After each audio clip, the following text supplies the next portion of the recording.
नमस्कार। उत्तर प्रदेश के पूर्वांचल क्षेत्र के खूबसूरत वादियों का बसा एक शहर जो सदियों पहले एक गहरे पानी का झील हुआ करता था और बाद में इस झील के किनारे किनारे धीरे धीरे शहर का रूप ले लिया। यह एक ऐसी खूबसूरत झील है जहाँ पर साइबेरियन पक्षियों का भी निवास होता है। यह झील बखिरा के नाम से प्रसिद्ध है और इस झील में अलग अलग तरह के सांप और नाग रहा करते थे। 7 यूनेस्को वर्ल्ड हेरिटेज साइट तंत्र विद्या के लिए जाने जाने वाला ये शहर के हर एक हिस्से में ऐसे कई राज छिपे जिनके बारे में बहुत कम लोगों को पता है। सन 1980 में एक खतरनाक काली आंधी आई जिससे पूरे उत्तर प्रदेश एवं बिहार को हिलाकर रख दिया। देखते ही देखते दुकानें और घर मिट्टी के ढेर में बदल गए और इसी ढेर के नीचे कुचले गए 2000 लोग, जिन्हें एक दर्दनाक मौत का सामना करना पड़ा। लेकिन एक ऐसी जगह थी जिसका ये खतरनाक आंधी का प्रकोप कुछ भी बिगाड़ नहीं पाया। पूर्वांचल की सरयू नदी तट से कुछ दूरी पर बना संत कबीर नगर का एक ऐसा भव्य मंदिर जहां आप एक साथ करीब दर्जनों शिवलिंगों का दर्शन कर सकते हैं। यह शिव जी के सम्मान में बना तामेश्वर नाथ मंदिर। इस मंदिर और यहाँ की शिवलिंगों से कई अलग अलग कहानियां जुड़ी है। शिव महात्म्य में लिखी एक कहानी के अनुसार तामेश्वर नाथ मंदिर में स्थित शिवलिंग स्वयंभू है। स्वयंभू यानी जो अपने आप प्रकट हुआ हो। इसके बाद से ही तामेश्वर नाथ क्षेत्र को शिव जी की भूमि कहा जाने लगा। एक कहानी के अनुसार यह स्थल महाभारत काल में पांडवों का वनवास क्षेत्र रहा है और अज्ञातवास के दौरान कुंती ने पांडवों के साथ यहाँ कुछ दिन तक निवास किया। इसी स्थान पर माता कुंती ने पांडव सहित शिवलिंग का अभिषेक किया था। यही वह स्थान है जहाँ करीब 2500 वर्ष पूर्व दुनिया में बौद्ध धर्म का संदेश का परचम लहराने वाले महात्मा बुद्ध ने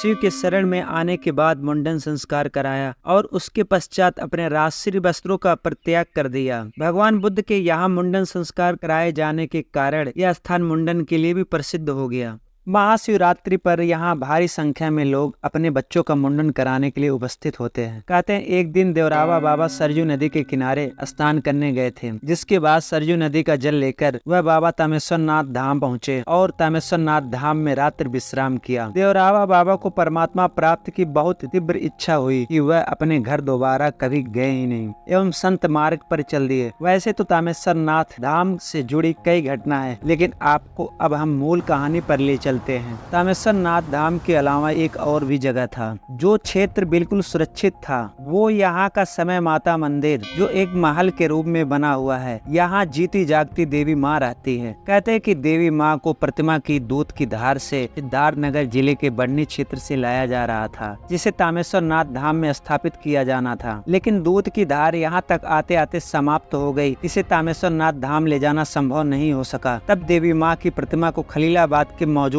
स्थान पर स्थापित कर दिया गया। तभी से लेकर अब तक श्रद्धालुओं की आस्था इस मंदिर के प्रति बढ़ गई है। इस तरह माता की प्रतिमा यहाँ पर स्थापित कर दी गई। समय के साथ खलीलाबाद की आबादी बढ़ती गई और यह कस्बे के रूप में विकसित होता गया। इस मंदिर को सद्भाव के प्रतीक के रूप में भी देखा जाता है। समय माता की प्रतिमा का पूजन अर्चन तभी से प्रारंभ हो गया और इसे मंदिर का रूप दे दिया गया। लोगों की आस्था दिन प्रतिदिन इस मंदिर के प्रति और प्रगाढ़ होती गई। श्रद्धालुओं की मनौती भी पूरी होने लगी। जन सहयोग से अपनी भव्यता को प्राप्त कर चुका है। साल भर यहाँ पूजा पाठ, कथा, मुंडन, शादी आदि मांगलिक कार्य होते रहते हैं। सुबह शाम होने वाली माँ की आरती दर्शनीय होती है। श्रद्धालुओं की भीड़ समय माता के दर्शन के लिए लगी रहती है। मंदिर के पुजारी रामदयाल पांडे का कहना है कि श्रद्धा से जो भी यहाँ आता है समय माता की कृपा उस पर बनी रहती है। भक्तों की मुरादें पूरी होती है। इस दरबार से कोई खाली नहीं जाता। सन 1980 में जो काली आंधी एवं तूफान आई उसका प्रकोप पूर्वांचल के बाबा तामेश्वर नाथ धाम से खलीलाबाद के समय माता के बीच की दूरी जो 10 किलोमीटर थी, वहाँ पर कोई भी प्रकोप नहीं हुआ। इसके आसपास का पूरा क्षेत्र सुरक्षित था।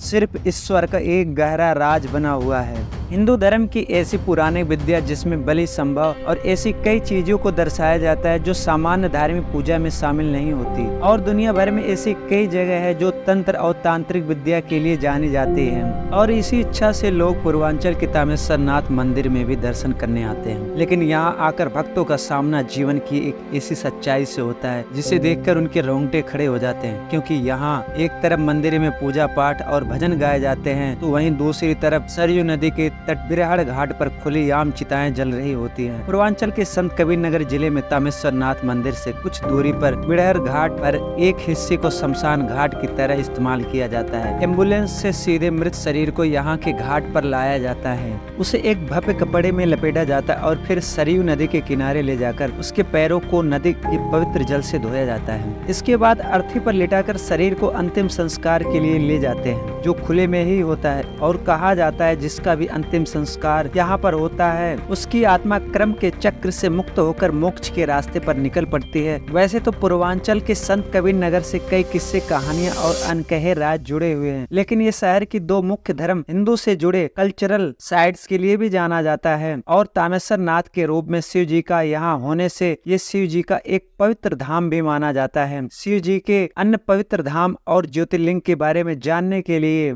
आप हमारी ये वीडियो देख सकते हो। और आपको हमारी आज की वीडियो कैसी लगी हमें कमेंट में जरूर बताएं। ऐसी और अनकही, अनसुनी और अनदेखी कहानियों के लिए इस चैनल को सब्सक्राइब करें। सी यू इन नेक्स्ट वीडियो।